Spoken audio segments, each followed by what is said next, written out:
Hello friends, studious nurses and doctors में आपका स्वागत है। मैं हूं डॉक्टर सौरभ और आज का हमारा टॉपिक है ट्रीटमेंट ऑफ हाइपोकैलेमिया। पिछले वीडियो में हमने एक ओवरव्यू लिया था हाइपोकैलेमिया के बारे में, जिसमें हमने कॉजेस ऑफ हाइपोकैलेमिया, फिर उसके जो लक्षण है वो क्या होते हैं और साथ में हाइपोकैलेमिया की मैनेजमेंट कैसे करते हैं वो हमने देखा था। अगर आपने वो वीडियो नहीं देखा है तो ज़रूर वो वीडियो आप देख लीजिए, जिसकी लिंक मैं डिस्क्रिप्शन में दे दूंगा और यहाँ पे भी क्लिक करके आप वो वीडियो देख सकते हैं। तो दोस्तों, आज हम हाइपोकैलेमिया की जो ट्रीटमेंट है वो कैसे करते हैं उसका जायज़ा लेने वाले हैं। तो दोस्तों चलिए। तो दोस्तों, हाइपोकैलेमिया की हम जब ट्रीटमेंट करते हैं तो दो चीज़ें हमें बहुत ही ज़्यादा ध्यान में रखनी चाहिए, जिसे आप रेड फ्लैग भी कह सकते हैं। तो पहली ये है कि हमें ये देखना है कि पेशेंट का रीनल स्टेटस क्या है, मतलब उसकी किडनी फंक्शन है वो कैसी है, उसका यूरिन आउटपुट है वो बराबर है कि नहीं है। दूसरी चीज़ हमें देखनी है कि पेशेंट को कुछ जो ड्रग्स है वो हाइपोकैलेमिया की ट्रीटमेंट में कुछ बाधा डाल सकते हैं क्या, वो भी हमें देखना है। जैसे पोटेशियम स्पेरिंग डायूरेटिक्स, ये जो डायूरेटिक्स है ये हमारे बॉडी में पोटेशियम को कंजर्व करते हैं। तो अगर ये ड्रग्स अगर पेशेंट को शुरू है तो हम हाइपोकैलेमिया की ट्रीटमेंट करेंगे तो पेशेंट को हाइपरकैलेमिया हो सकता है।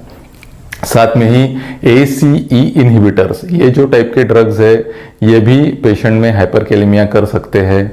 और डिजिटैलिस, अगर पेशेंट डिजिटैलिस ट्रीटमेंट पे है तो हमने पिछले वीडियो में देखा था कि रीडिस्ट्रीब्यूशन, तो डिजिटैलिस ड्रग जब पेशेंट को शुरू रहता है तो रीडिस्ट्रीब्यूशन मतलब जो ब्लड में जो पोटेशियम है वो इजीली सेल के अंदर नहीं जाता, और ऐसे पेशेंट में हम जब हाइपोकैलेमिया की ट्रीटमेंट करते हैं तो हाइपरकैलेमिया हो सकता है। तो ये दो रेड फ्लैग्स है वो हमें ध्यान में रखना चाहिए पेशेंट को जब भी हम हाइपोकैलेमिया की ट्रीटमेंट देते हैं। तो पहला है कि पेशेंट का रीनल फंक्शन क्या है, उसके रीनल स्टेटस क्या है, और दूसरा ये important 3 drugs, potassium sparing diuretics, ACE inhibitors और डिजिटैलिस, इसमें से तो कोई पेशेंट को ड्रग चालू नहीं है, ये हमें देखना बहुत ही जरूरी है।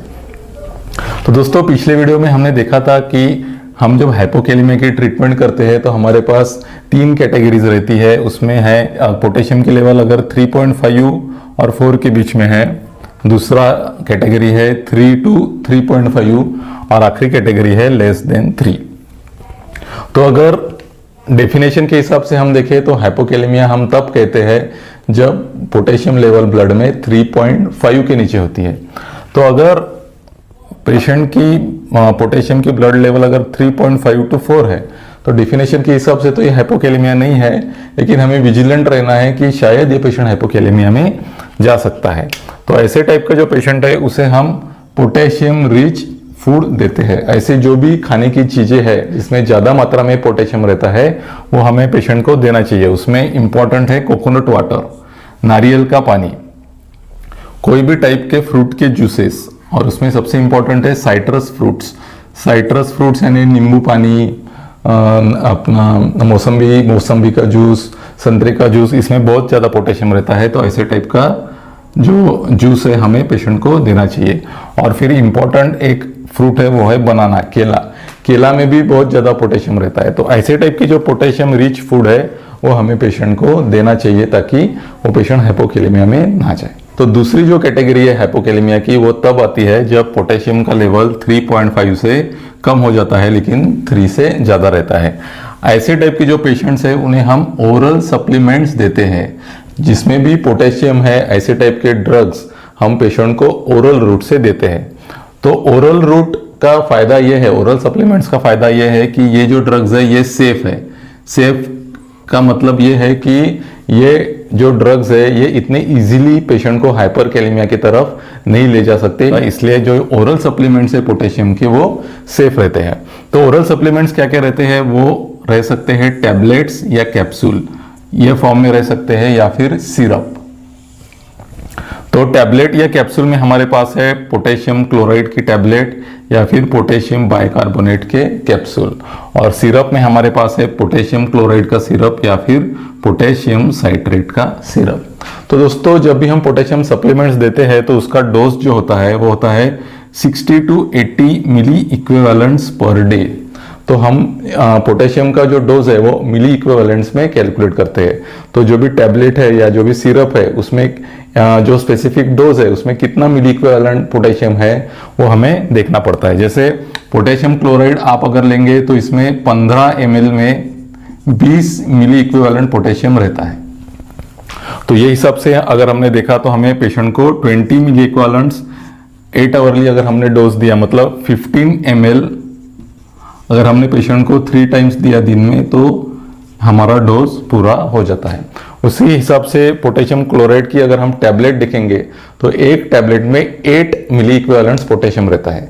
तो दोस्तों मिली इक्विवेलेंट्स कैलकुलेट करके आपको पेशेंट का डोज डिसाइड करना पड़ता है। तो दोस्तों जितने भी ओरल सप्लीमेंट्स है उनका एक मेन साइड इफेक्ट बहुत इंपॉर्टेंट है और वो है गैस्ट्रोइंटेस्टिनल इरिटेशन। पेशेंट को गैस्ट्रिक इरिटेशन होता है, कभी कभी वोमिटिंग भी हो सकता है। तो हमें प्रिकॉशन ये लेना है कि हमें जो भी हम सप्लीमेंट दे रहे हैं उसको प्रॉपरली वाटर में डाइल्यूट करना है और खाना खाने के बाद ही ये ड्रग्स पेशेंट को देने हैं।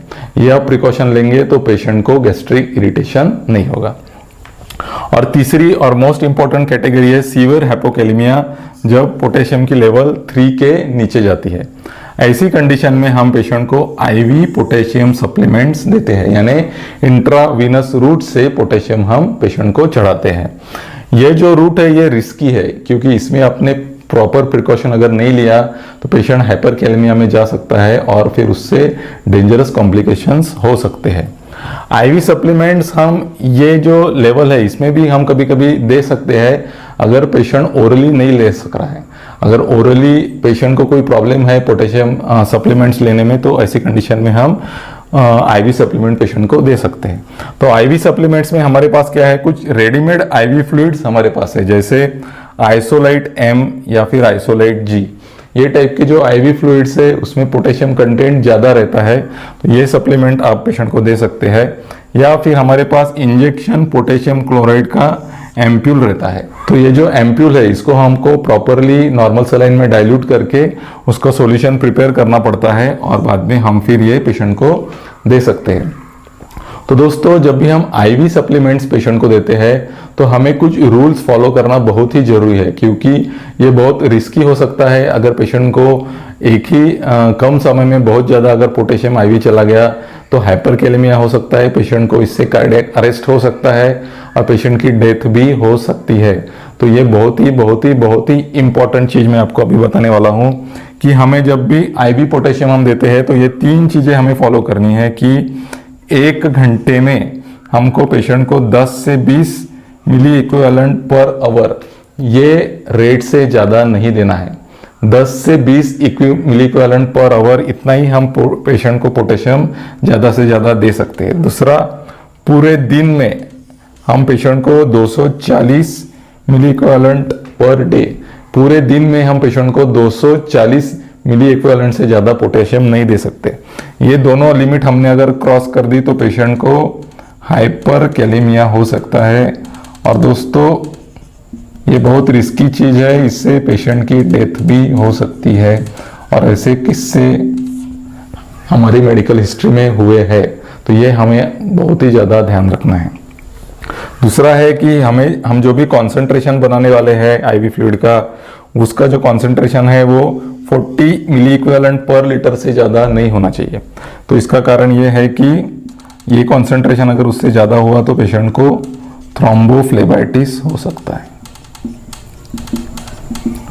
तो ये 3 चीज़ें हमें ध्यान में रखनी है कि 10 to 20 milli equivalents per hour या फिर 240 मिली इक्विवेलेंट्स पर डे, इससे ज़्यादा हमें पोटेशियम नहीं देना है पेशेंट को। और जो कॉन्सेंट्रेशन है वो 40 मिली इक्विवेलेंट पर लीटर से ज़्यादा नहीं होना चाहिए।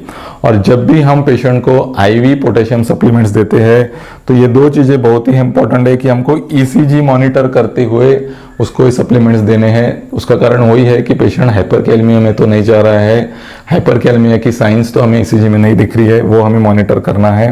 और साथ में ही हमें फ्रिक्वेंटली पेशेंट की ब्लड में सीरम पोटेशियम लेवल मॉनिटर करनी है, ताकि हमको समझ में आए कि पेशेंट का पोटेशियम इंप्रूव हो रहा है और एक लेवल से ज़्यादा नहीं हो रहा है। तो दोस्तों अभी हमने देखा कि हाइपोकैलेमिया की अलग अलग 3 कैटेगरीज में हम पेशेंट की ट्रीटमेंट कैसे करते हैं। तो दोस्तों अब ये ट्रीटमेंट हमको कितने देर तक या कब तक करनी है। अगर हम पेशेंट को ओरल सप्लीमेंट्स दे रहे हैं तो नॉर्मल रूल ऐसा है कि जब पेशेंट की लेवल 3 मिली इक्विवेलेंट्स रहती है तो अप्रोक्सीमेटली 300 मिली इक्विवेलेंट का डेफिसिट पेशेंट की बॉडी में रहता है। तो एक दिन में अगर हम पेशेंट को 60 मिली इक्विवेलेंट्स पोटेशियम दे रहे हैं तो 300 डिवाइडेड बाय 60 यानी अप्रोक्सीमेटली 5 डेज में पेशेंट का पोटेशियम लेवल नॉर्मल आना चाहिए। तो अगर हम ओरल सप्लीमेंट्स दे रहे हैं तो हमको 4 से 5 दिन पेशेंट को ट्रीटमेंट देने के बाद उसका सीरम पोटेशियम लेवल चेक करना चाहिए और बाद में उसके हिसाब से फिर ट्रीटमेंट को चेंज करना चाहिए। अगर हम पेशेंट को आईवी सप्लीमेंट्स दे रहे हैं तो जब भी कार्डियक अरिथमियाज पेशेंट के सेटल हो जाते हैं या फिर रेस्पिरेटरी या मसल पैरालिसिस जो हाइपोकैलेमिया होता है, हमने पिछली वीडियो में देखा था कि हाइपोकैलेमिया के ये इंपॉर्टेंट कॉम्प्लिकेशंस है कार्डियक अरिथमियाज और रेस्पिरेटरी एंड मस्कुलर पैरालिसिस। तो ये जो सिम्टम्स है ये पेशेंट की इंप्रूव हो जाते हैं तो आप पेशेंट की आईवी पोटेशियम सप्लीमेंट थेरेपी को बंद करके उसको ओरल में शिफ्ट कर सकते हैं। तो दोस्तों आज का वीडियो में हमने हाइपोकैलेमिया की ट्रीटमेंट के बारे में देखा। आज का वीडियो आपको अच्छा लगा तो जरूर अपने दोस्तों में फॉरवर्ड कीजिए और मुझे कुछ अलग अलग टॉपिक्स जो आपको सुनने की इच्छा है वो मुझे कमेंट बॉक्स में सजेस्ट कीजिए।